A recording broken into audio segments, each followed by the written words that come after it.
Jackie, you are only on your second bout one championship, and now you have the opportunity to showcase your skills on prime time in the United States. How are you feeling about that?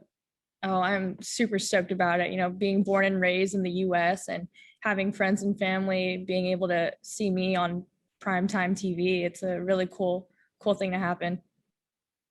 You also had a lot of support from the Filipino fans. Tell us about that. How does that feel? It feels amazing. You know, like I said, I was born and raised in the US, so the fact that I have like a whole nation of the Philippines rocking behind me, it's an incredible feeling. Definitely adds on to my confidence as a person, as a fighter. Our first question goes to Leon Jennings of Asian Persuasion MMA. Obviously, you and Janet Todd very close. You've been helping each other in fight camps the last few years. I guess she's been especially helpful this time, having fought Ekaterina previously. Yeah, definitely. I mean, you know, she shared her 2 cents with what she remembers from their previous fight. But besides that, it's just, you know, giving me the quality work day in and day out. Cool. And obviously, you're flying the Muay Thai flag on this card. We've had some amazing Muay Thai bouts in the one on TNT series. How proud are you to be representing the Muay Thai community on this stacked card? Oh, super proud. I actually didn't even know until a couple days ago that we were the only Muay Thai bout on the card. So really exciting for me. Our next question goes to Conan Altatas of Conan Daily. Conan, please go ahead with your question. So yeah, you mentioned about getting advice from Janet. So how do you describe Ekaterina's fighting style? You know, I've only watched her previous fight with Janet, and I mentioned that, you know, she will sometimes stay stagnant, and she likes to throw her left kick and her right hand a lot. But besides that, those are the only two things I kind of noticed, really. Just being able to kind of use the same weapons, use my footwork, my speed. I think that'll be the greater factor in this fight. All right, Jackie, please tell us about the things that you worked on during your training after you received the announcement that you were going to fight Ekaterina.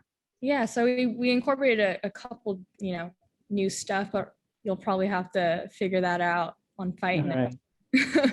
But pretty much the same idea, you know, using my footwork, my speed, pretty much everything that I do. Okay, just last one. What are the things that you, aside from fighting, what are the other things that you love to do? Oh man, there's a bunch, but I'd definitely say just, you know, I can be a homebody. So just relaxing at home, my dog, my boyfriend, even friends. I love to cook, you know, pre-COVID.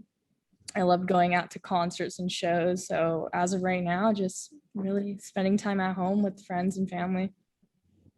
Okay. I'm from the Philippines, by the way. So message to the Filipino fans, please. Mahal kita, all my Filipino fans. Thank you for the support. This next question goes to My MMA News. Kind of just wondering, because, you know, it seems like the Muay Thai has been well received with the 4-ounce gloves so far. Have you been kind of checking out the bouts so far from kind of like a fandom sort of perspective? And if so, which kind of fights have caught your eye in that regard? You know, I just heard that Jonathan Haggerty, he was supposed to be on the same card as me, and I was really looking forward to that card. But I mean, that's probably the most recent one I had my eyes on. Yeah, I was actually noticing that too there, but it looks like you're getting back out there within a couple of months of your, you know, debut outing against Wonder Girl Fairtex. I'm kind of wondering what your ideal strength of schedule going forward this year is. Like, is there a certain amount of bouts you're targeting? I don't have like a certain number in my head, but I'd love to stay active as possible. You know, coming off of like before I fought Wonder Girl, I had like a 1.5-year hiatus due to a canceled fight and of course COVID. So the more active, the better. Is there any other fight on this card that you're excited and you're looking forward to watching? Definitely Ang La, the main event. That's always going to be exciting to watch. How's training with Janet Todd been to you? You know, we've been training together for a while. I'm always grateful to have her, you know, next to me on my side as teammates too. You know, the saying iron sharpens iron. We learn from each other, and she definitely pushes me to get to a higher level each and every time. We got Kevin made it back. We want to go to Kevin Estrada from Burn Sports Philippines. Kevin Estrada, please go ahead with your question. Just want to ask, what are the physical and mental sacrifices that you had to make each time you enter into camp for a fight? Oh man, I feel like there's a whole lot. Physical being the obvious, you're putting your body through the paces day in and day out. But the longer you do this, the more you kind of get smart and realize how important recovery is. In terms of the mental aspect, there's a whole lot. Everyone deals with different things.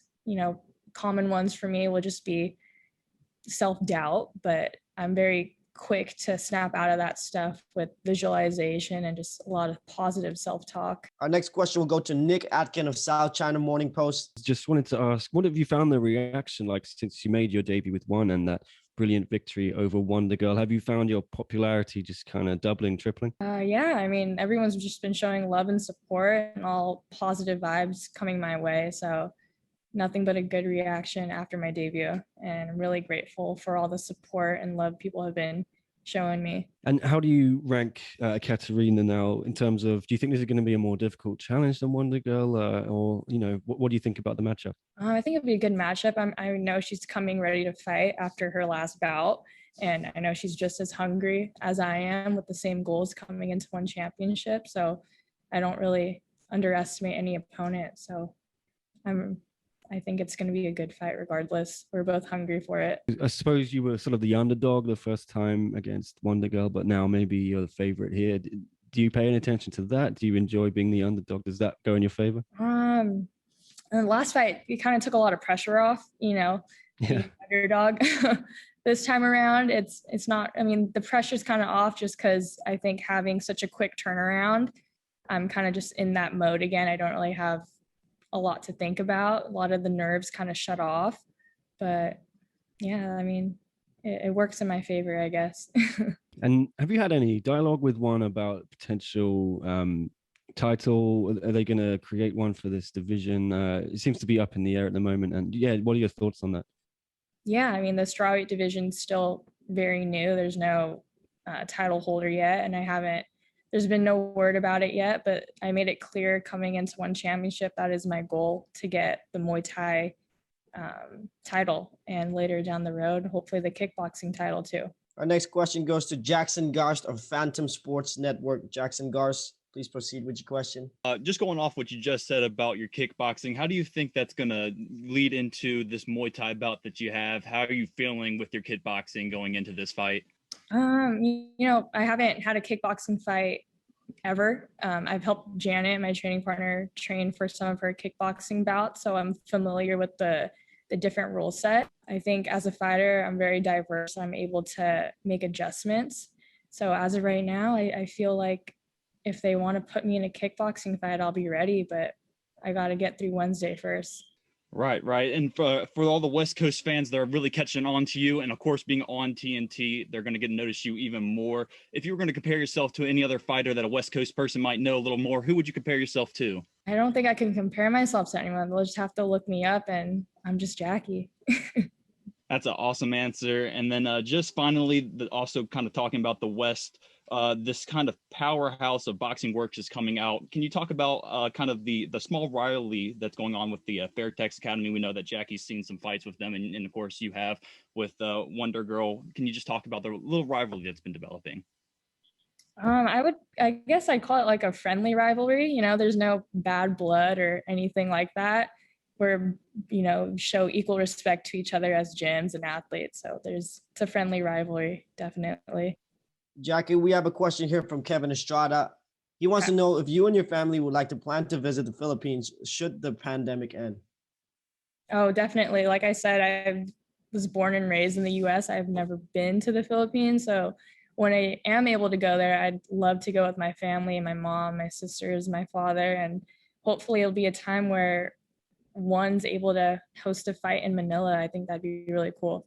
You've been from an underdog beating an obvious favorite on your debut to now a slight favorite heading into your next bout. How do you cope with some pressure right now to deliver a result? Most especially because it's primetime TV in the US. Yeah, so I definitely felt some of that pressure coming into this fight, but I just remind myself at the end of the day is to remain present and calm, and regardless, when I go back home, my friends and family are still going to love me no matter what. So just remembering that definitely helps take the pressure off. We're going to go to this next question from Ivan Stewart of Dugout Philippines. Ivan Stewart, please go ahead with your question. Okay, so my first question is, since you beat Nat or Wonder Girl before, and we all know Nat or Wonder Girl being one of the players being pegged for a world title pick in the world title picture, if ever you beat Ekaterina on first day, do you see yourself going for that world title very soon? Yeah, I definitely see myself being, you know, a contender for the title shot after Wednesday if I beat Katerina. Jackie, we got a question here from Rob Bellin of Fight Game Asia. What does your family think of the career you're building now? Do they feel like you've made the right choice, and do you have their support? Yeah, they have, you know, they've been supporting me throughout the whole thing. And when I was probably in my second year of college, that's kind of when I realized, like, I don't want to be in school right now. I want to pursue fighting. And of course, they just want the best for me. So they were kind of worried just because it's not a route that's typically chosen, especially I feel like in the Asian family. But they have my full support, and they understand that I could be very successful with this just from the dedication and passion I have behind it. Obviously, your one championship debut was amazing. After watching back tape of your last fight, in what areas have you now improved? I think having the ability to pretty much finish off certain combinations with kicks, even knees. So like I knew I was heavy I was heavy with my hands the last fight, and I realized a lot of the interactions where I threw those hands, I could have finished with some kicks. So I'll definitely be working that in Wednesday night. Cool. We're going to move into some rapid fire questions. So whatever comes to your mind, just answer, right? Okay. If you could have one superpower, what would it be? Flying. Favorite country you've been to? Favorite country I've been to, probably Italy. What's your favorite food? Pasta. Who has the best fight style in one championship? There's so many. Nongo. Well, this one. Who has the nicest smile in one championship? Janet Todd. What's the one item you cannot live without? I cannot live without, probably my body pillow. What compliment do people give you the most? You're so, I said you're so tan. I get that a lot. I guess that's a compliment. One last one. Who is the nicest one championship athlete you've ever met? You know, it's only my second time around, but I just met Ang La yesterday, and he's super, super nice. He's one of the nicest guys we've ever met. Yeah. That's it from us, Jackie. All the best.